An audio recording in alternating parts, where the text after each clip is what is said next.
मंडळी, गेली 20 दिवस ज्या प्रकरणाची महाराष्ट्रभरात चर्चा सुरू आहे त्या मस्साजोगचे सरपंच संतोष देशमुख यांच्या हत्या प्रकरणात आज सर्वात मोठी अपडेट घडली। या प्रकरणामध्ये ज्या वाल्मिक कराड यांच्यावरती सातत्याने आरोप केले जात आहेत आणि जे वाल्मिक कराड हत्येच्या दुसऱ्या-तिसऱ्या दिवसापासून फरार असल्याच्या बातम्या येत होत्या, तेच वाल्मिक कराड आज पुण्यामध्ये सीआयडीच्या कार्यालयात सीआयडी समोर शरण आलेत। गेले काही दिवस सीआयडीने वाल्मिक कराड यांच्या भोवतीचा फास आवळायला सुरुवात केली होती। कालपासून मात्र वाल्मिक कराड पोलिसांना शरण येणार अशा आशयाच्या बातम्या समोर येऊ लागल्या आणि आज अखेर वाल्मिक कराड यांनी शरणागती पत्करली।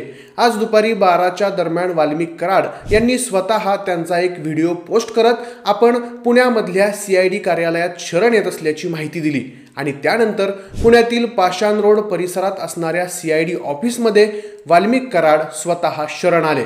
यानंतर आता या प्रकरणातील तपासाला मोठा वेग येणार असून या प्रकरणाचा छडा लवकरच लागला जाईल अशा चर्चा सुरू झाल्यात। दरम्यान वाल्मिक कराड यांच्यासोबत असणाऱ्या काही कार्यकर्त्यांनी पुन्हा एकदा या प्रकरणात वाल्मिक कराड यांचं नाव जाणून बुजून अडकवण्यात येत असून वाल्मिक कराड निर्दोष आहेत अशी प्रतिक्रिया दिली गेली आहे। मग मंडळी, 20 दिवस फरार असणारे वाल्मिक कराड नेमके शरण कसे आले, वाल्मिक कराड शरण येताना नेमकं काय बोललेत आणि अजून सुद्धा त्यांच्या कार्यकर्त्यांकडून असा दावा का केला जातोय, हेच पाहूयात आजच्या व्हिडिओच्या माध्यमातून। नमस्कार मंडळी, मी आशुतोष आणि तुम्ही पाहताय .com अर्थात कॅरी ऑन मराठी। मंडळी, 9 डिसेंबरला बीडमधल्या मस्साजोगमधले सरपंच संतोष देशमुख यांची अपहरण करून निर्घृणपणे हत्या करण्यात आली। या हत्येनंतर प्रकरणात आरोप झालेल्या 7 पैकी 4 गुन्हेगारांना पोलिसांकडून अटक करण्यात आली। या प्रकरणातील 3 आरोपी अजून सुद्धा फरार आहेत, पण या 7 जणांसोबतच या प्रकरणामध्ये वाल्मिक कराड यांचं सुद्धा नाव सातत्याने समोर येत होतं। यातली माहिती अशी की आवादा कंपनीच्या एका पवनचक्कीच्या कार्यालयावरती 6 तारखेला वाल्मिक कराड यांच्या काही साथीदारांनी खंडण्या मागण्यासाठी हल्ला केला। त्यावेळी झालेल्या वादामधूनच मस्साजोगचे सरपंच असणारे संतोष देशमुख यांची 9 डिसेंबरला निर्घृणपणे हत्या केली गेली आणि त्यामुळेच या खंडणीमध्ये नाव असलेले आरोपी वाल्मिक कराड यांचं नाव याच हत्येच्या प्रकरणात सुद्धा समाविष्ट करावं अशी मागणी आमदार संदीप क्षीरसागर, जितेंद्र आव्हाड, सुरेश धस आणि इतर काही जणांनी लावून धरली होती। परंतु तरी सुद्धा या प्रकरणात वाल्मिक कराड यांचं नाव 302च्या खटल्यामध्ये न नोंदवल्यामुळे पुढे बीडमध्ये सर्वपक्षीय मोर्चा काढण्यात आला। दरम्यान मुख्यमंत्री देवेंद्र फडणवीस यांनी या प्रकरणाची चौकशी सीआयडीकडे सुपूर्द केली। सीआयडीनं ठोस पावलं उचलायला सुरुवात केली। संतोष देशमुख यांचं अपहरण ज्या गाडीतून केलं त्या गाडीत मिळालेल्या 2 मोबाईल फोनमधून काही डेटा रिकव्हर करण्यात आला। शिवाय वाल्मिक कराड यांची पत्नी आणि त्यांचे 2 स्वतःचे अंगरक्षक आणि त्यांच्या जवळच्या काही लोकांची कसून चौकशी करण्यात आली। मागच्या 2 दिवसात वाल्मिक कराड यांच्या अत्यंत जवळच्या असणाऱ्या काही लोकांना सीआयडीने आपल्याकडे चौकशीसाठी बोलावून घेतलं गेलं होतं। वाल्मिक कराड शिवाय त्यांच्या कुटुंबियांची बँक खाती गोठवण्यात आली आणि त्यामुळेच कालपासून चर्चा सुरू झाल्या की आता वाल्मिक कराड यांच्या समोरचे सर्व रस्ते, सर्व दरवाजे बंद झाले असून त्यांना शरणागती पत्करल्याशिवाय पर्याय नाही आणि याच पार्श्वभूमीवर आज सकाळपासून वाल्मिक कराड पुण्यामध्ये शरण येणार असल्याच्या बातम्या सुरू झाल्या।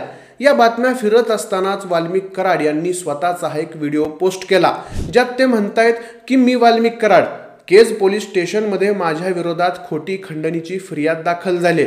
या फिर्यादीत मला अटकपूर्व अधिकार असताना देखील सुद्धा मी सीआयडी ऑफिस पुणे पाषाण रोड इथं सरेंडर होतोय। संतोष भैया देशमुख यांचे जे कोणी मारेकरी असतील त्यांना अटक करावी व त्यांना फाशीची शिक्षा द्यावी। राजकीय दोषापोटी या प्रकरणाशी माझं नाव जोडलं जाते। पुढील तपासामधून जे काही निष्कर्ष निघतील त्यात मी दोषी दिसलो तर न्यायदेवता जी काही शिक्षा देईल ती भोगण्यासाठी मी तयार असेल। आणि मग सुरू झाली चर्चा वाल्मिक कराड यांच्या सरेंडरची। 20 दिवस झाले फरार असणारे वाल्मिक कराड आज शरण येणार होते। लगेचच सीआयडीच्या ऑफिस समोर पत्रकारांची गर्दी जमू लागली। सीआयडी ऑफिसमध्ये पोलिसांचा ताफा वाढू लागला आणि अशातच वाल्मिक कराड तिथं स्वतः हजर झाले। लगेचच त्यांना सीआयडी कार्यालयामध्ये घेऊन जाण्यात आलं।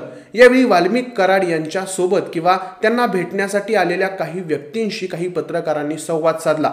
त्यातल्या काही व्यक्तींनी तिथून कोणतीही प्रतिक्रिया न देता निघून जाणं पसंत केलं, तर काही जणांनी मात्र प्रतिक्रिया देताना सांगितलं की आज वाल्मिक अण्णा शरण येणार आहेत असं आम्हाला समजलं होतं आणि म्हणूनच त्यांची भेट घेण्यासाठी म्हणून आम्ही इथं आलो होतो। त्यातल्या एका व्यक्तीनं सांगितलं की वाल्मिक अण्णांनी माझ्या मुलीच्या ऑपरेशनसाठी मला त्यावेळी मदत केली होती आणि त्याच कारणानं मी इथं वाल्मिक अण्णांना भेटण्यासाठी आलो होतो. त्यांच्यावरती हा जो काही आरोप होतोय तो खोटा आहे. आत्तापर्यंत झालेले सगळे आरोप सुद्धा खोटेच आहेत. काही दिवसांपूर्वी बीडमध्ये झालेल्या एका प्रकरणात बबन गीते यांच्यावरती सुद्धा खुनाचा आरोप झाला होता. ते 6 महिने झालं फरार आहेत. बबन गीते यांना त्या प्रकरणात अजून सुद्धा अटक झाली नाही. मग त्या प्रकरणासाठी वेगळा न्याय आणि या प्रकरणासाठी वेगळा न्याय असे का?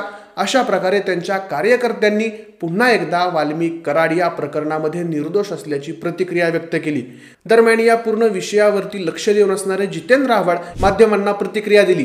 ते म्हणाले ही सगळी प्लॅन्ड स्ट्रॅटेजी होती, त्यानुसार हे सगळं चाललं होतं. जर वाल्मिक कराड पुण्यात हजर होता तर याचा अर्थ ते पुण्याच्या आसपासच होते. मला याची खात्री आहे की लोकांच्या मनात संशय असणार की वाल्मिक कराडला वाचवलं जाणार.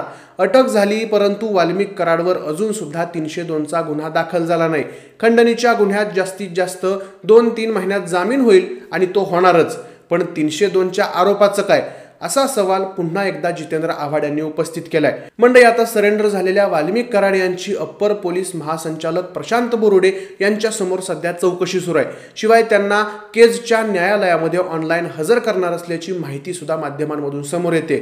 लवकरच या चौकशीतून काय माहिती उघडकीस येते ते जाहीर केलं जाईल. पण अशा प्रकारे सध्याच्या घडीला राज्यात ज्यांची सगळ्यात जास्त चर्चा चालू आहे ते वाल्मिक कराड आज पुण्यामधल्या पाषाण रोडच्या CIDच्या ऑफिसमध्ये CID समोर हजर झालेत.